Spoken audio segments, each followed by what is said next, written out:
एक गांव में राजू नाम का एक लड़का रहता था। वह निशा नाम की लड़की से बहुत प्यार करता था। वो दोनों अक्सर गांव के बाहर नदी के किनारे एक पीपल के पेड़ के नीचे मिला करते थे। उस पेड़ पर एक चुड़ैल का साया था। वो चुड़ैल अक्सर वहां से गुजरने वालों को परेशान किया करती थी। एक दिन राजू और निशा उसी पेड़ के नीचे बात कर रहे होते हैं। तभी निशा, आज तो तुम बहुत ही कमाल लग रही हो। कमाल वमाल छोड़ो, मेरी माँ बार बार शादी के लिए बोल रही है। तुम शादी की बात करने के लिए घर कब आ रहे हो? शादी? लेकिन तुमने तो कहा था कि शादी अगले साल करनी है, अब इतनी जल्दी क्यों? घर वालों के पास मेरे लिए और कई अच्छे रिश्ते आ रहे हैं। तुम आओगे या नहीं? अरे तुम नाराज क्यों होती हो? तुम्हें वैसे भी मेरे अलावा कौन झेल सकता है। मैं आज ही अपनी माँ से बात करता हूँ। क्या कहा तुमने? अरे नहीं कुछ नहीं, चलो अब घर चलते हैं। ये सब बातें पीपल पर बैठी चुड़ैल सुन रही होती है। ये लड़का दिखने में बहुत ही अच्छा है। इससे तो सिर्फ मैं ही शादी करूंगी। अगर मैं ही इससे शादी कर लूं तो मजा आ जाएगा। वो चुड़ैल उन दोनों का पीछा करने लगती है और निशा के घर पहुंच जाती है। जैसे ही निशा घर पहुंचती है, उसकी माँ उसे गुस्सा करने लगती है। निशा, ये क्या? तू फिर से देर से आई है। कहाँ जाती हो, कहाँ से आती हो, कुछ पता नहीं चलता। शादी करनी है या नहीं? सब रिश्तेदार रोज रोज मुझसे पूछते रहते हैं, मैं क्या जवाब दूं उनको? अरे भगवान, क्यों कोस रही हो मेरी बेटी को? शादी करके भी कौन से झंडे गाड़ने हैं? अजी आप तो चुप ही रहिए। अरे चुप ही तो हूँ, जब से तुमसे शादी हुई है। निशा कमरे में चली जाती है। उनकी सब बातें चुड़ैल घर के बाहर खड़ी होकर सुन रही होती है। अरे वाह, अच्छा ही हुआ ये दोनों आपस में लड़ मर रहे हैं। अब इनकी बेटी को उठा के अपने जंगल ले जाती हूँ और बांध देती हूँ। कल तो मेरा राजा शादी की बात करने आएगा ही।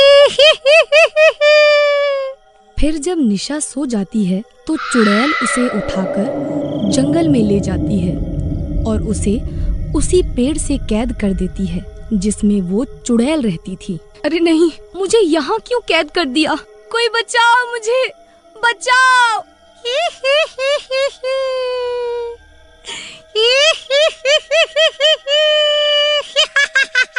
अब मैं तेरे राजू से शादी करूंगी क्योंकि मुझे पसंद आ गया है और वो मुझे कभी पहचान भी नहीं पाएगा।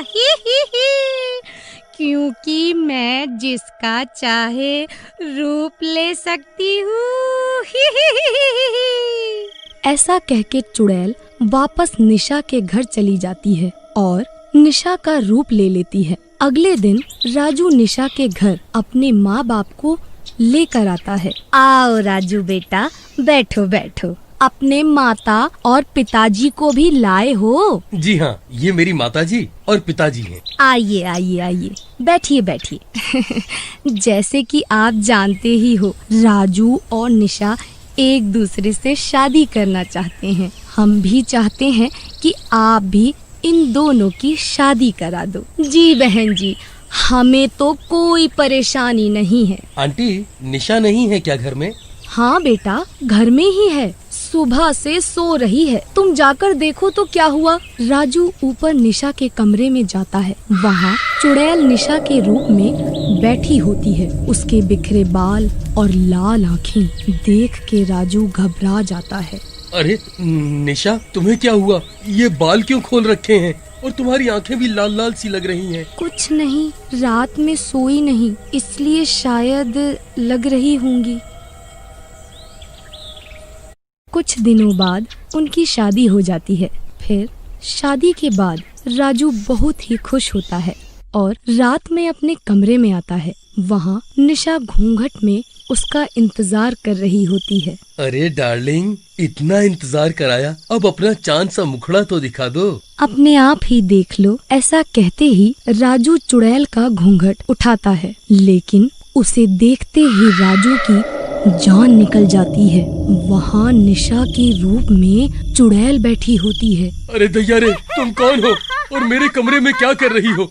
निशा कहाँ है? मैं तो पीपल वाली चुड़ैल हूँ। और तेरी मेरी शादी हो चुकी है। अब तो मैं तेरे साथ ही रहूंगी। उस निशा को भी मार दूंगी जिसे मैंने जंगल में कैद किया हुआ है।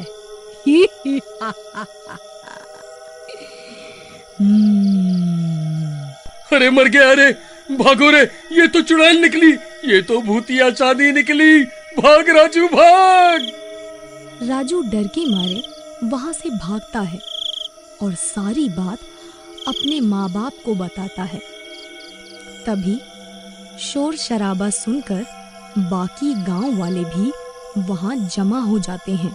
राजू उन्हें भी सारी बात बताता है। तभी वहां चुड़ैल आ जाती है। अच्छा, तो राजू के बच्चे, तूने यहाँ पे गांव जमा कर लिया है। ये बचाएंगे तुझे। इन सब की मौत इन्हें यहाँ खींच कर लाई है।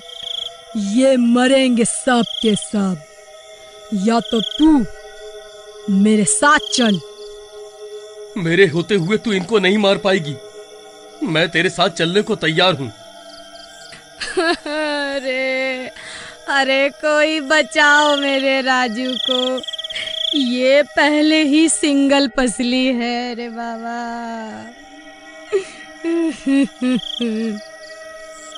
कोई बचाओ मेरे बच्चे को। ऊपर से चुड़ैल पीछे पड़ गई। छोड़ दे मेरे बेटे को, छोड़ दे री।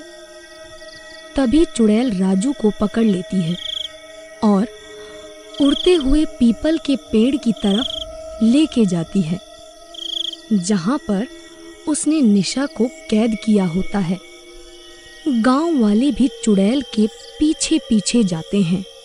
अरे भगवान, अरे मेरे लाल को कौन बचाएगा? ये चुड़ैल तो जरूर उसको मार डालेगी। तभी एक गांव वाला बोलता है,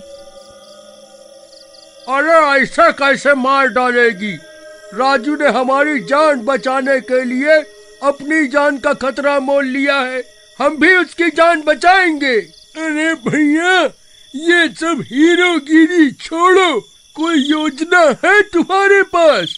चुड़ैल है वो, गली का गुंडा नहीं। सुना है कि चुड़ैल आग से डरती है, तो क्यों ना उस पेड़ को ही आग लगा दे जिसमें वो चुड़ैल रहती है। चलो भैया, ये भी करके देखत है। फिर सभी लोग वहीं इकट्ठे हो जाते हैं जहां चुड़ैल ने निशा और राजू को कैद कर रखा होता है। गांव वालों को देखकर चुड़ैल उनकी तरफ भागती है, जिसे देख गांव वाले काफी डर जाते हैं। अरे दैया रे, ससुरी, ये तो हमारी तरफ आ रही है। ये भाई, आग क्या हमारे मरने के बाद लगाओगे? अरे भाई, माफी, गलती से मिस्टेक हो गया, लगाता हूँ।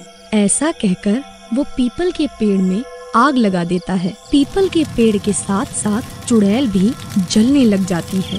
अरे तूने ये क्या किया? अरे गांव वाले, तेरा सत्यानाश हो जाए। ये तूने क्या किया? अरे मर गई रे। अरे मर गई। फिर राजू और निशा आजाद हो जाते हैं।